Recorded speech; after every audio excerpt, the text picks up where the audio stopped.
So in today's video, I will show you the new updated and most overpowered double swing barbarian build in Diablo 4 Season 5. This particular setup was popular in the previous seasons, but now it is even more OP if you change few things. The double swing barbarian is a hard-hitting, fast-paced melee build that excels at all content that the game has to offer.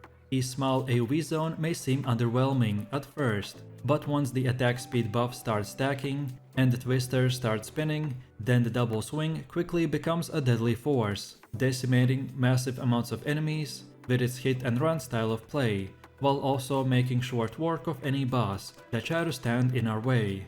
Moreover, speed is the name of the game, so we want to prioritize attack speed through various means, including Rupture, Paragon nodes such as Carnage, Walking Arsenal, and gear items whenever possible, and much more. So, if this sounds interesting to you, then let's get right into it.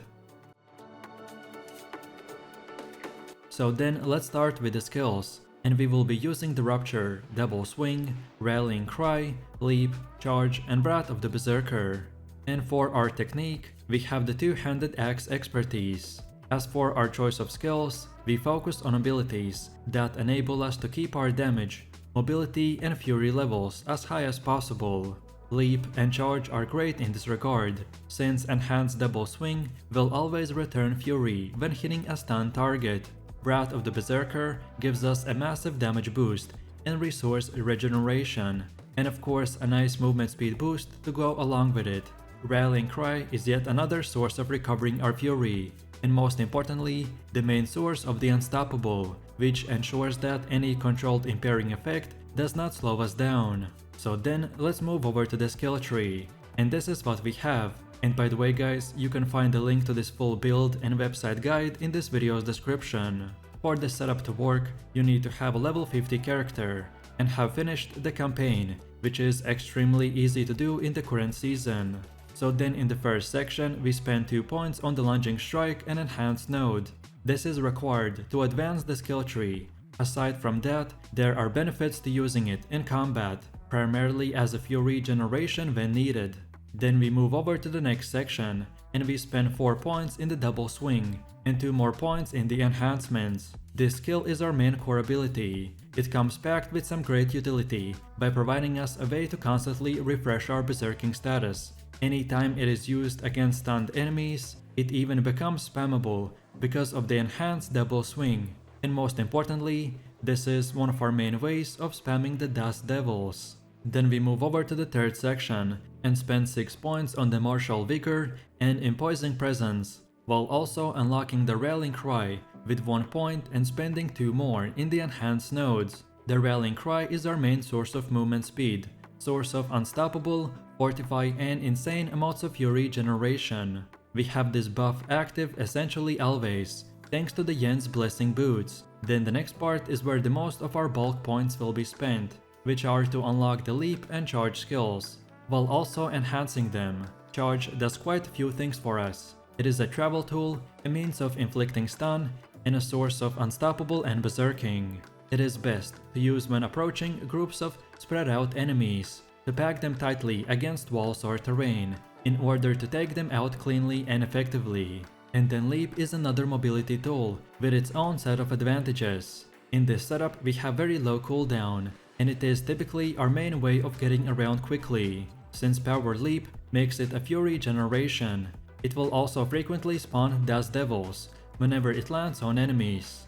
Then after that we go into one of the last ones to unlock the Rupture, and most importantly to unlock the Pit Fighter, Slaying Strike, and counter offensive nodes. This skill is used for attack speed boost and as a source of guaranteed overpower, which activates the Decimator Paragon node. Then in the next section, we unlock the last skill, the Wrath of the Berserker, and spend few more points in enhancing it. This is a great skill to fall back on when more damage is needed, such as against bosses. And then finally, for our key passive, we select the Walking Arsenal.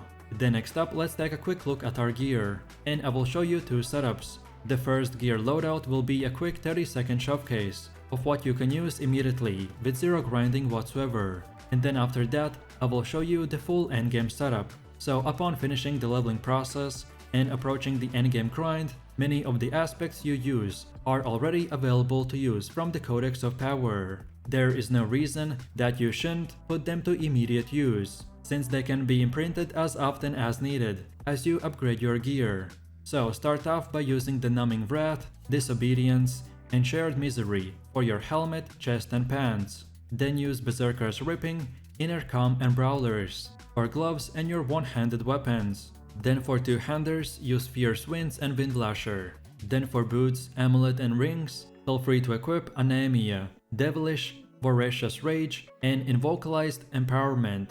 This early setup gives us a functional build to begin farming with. Some fury issues might be present early on until you find the required gear to solve them. Generally though, Double Swing doesn't suffer much from this problem because we have lower fury cost and we are very self-sufficient. But then on the other hand, when you have a bit of grinding done, then now we can look into our fully completed endgame gear. So for the helmet we equip the Crown of Lucian. Then for chest armor we have the aspect of Bull Katos. Then for gloves, the aspect of Fierce Winds. Then for pants, the Tibaltus Will.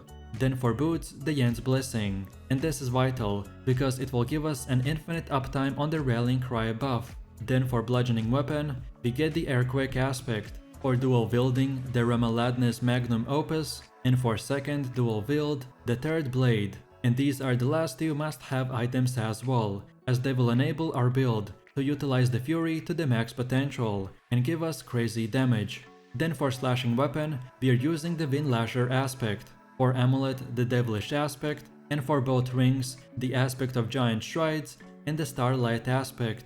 And finally, as for the gems, on weapon we use the Emerald for 25% critical strike damage. Then for armor, the Ruby for 9% max life, and lastly the Amethyst on our jewelry for the shadow resistance. But what I personally like to do is instead of using 3 amethyst gems on the rings and amulet, I actually just use one type of gem on each piece. So on amulet I use topaz, on the first ring the amethyst, and on the second one the emerald. And this way, no matter who you are fighting, our resistances are spread around, which is very useful when you want to do every single content in the game.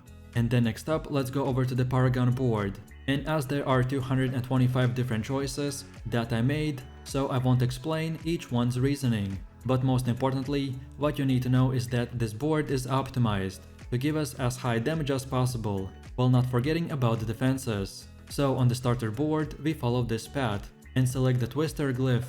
This is vital as our build will be creating Das Devils, so we want to make them as powerful as possible. Then next up we have the Blood Rage board with the Exploit glyph. This will give us massive damage increase to vulnerable enemies. Then the third board is the Warbringer with the Rumble glyph for our Airquake to deal extra damage. But most importantly, we deal 10x more damage to bosses and crowd control enemies. Then the fourth board is the Carnage with the Ambidextrous glyph for increased damage for our one-handed weapons. Then the fifth board is the Bone Breaker with the Territorial glyph. This will give us increased damage to closed enemies. And as we are a melee bruiser, so we will have this buff 24/7.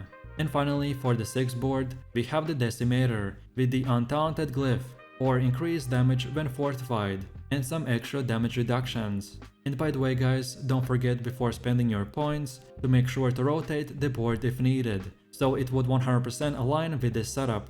And now finally we have come to the last and final part, which is the gameplay and our skill rotations. So at the beginning of the battle we want to use charge or leap, depending on the situation, which will give us berserking. I generally always initiate with leap if possible, to spawn the airquakes under the targeted area.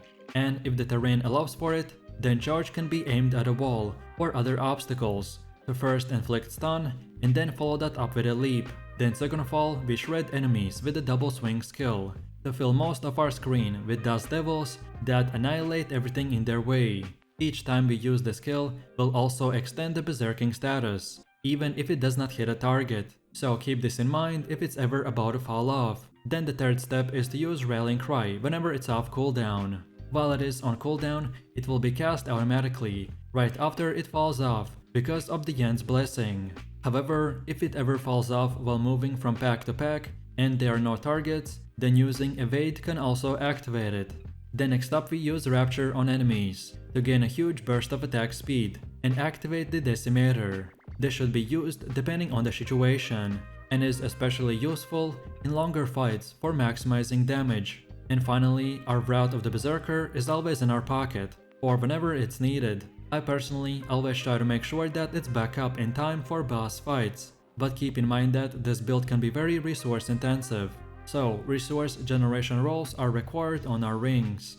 And then quickly, let's take a look if you ever run into the quote-unquote Fury problem. What I usually do is if Fury ever is an issue, I just activate the leap and use it in a group of enemies to quickly refill it. Also, Rallying Cry should be up as often as possible. Fury cost reduction can be rolled on two-handed weapons and amulets if needed.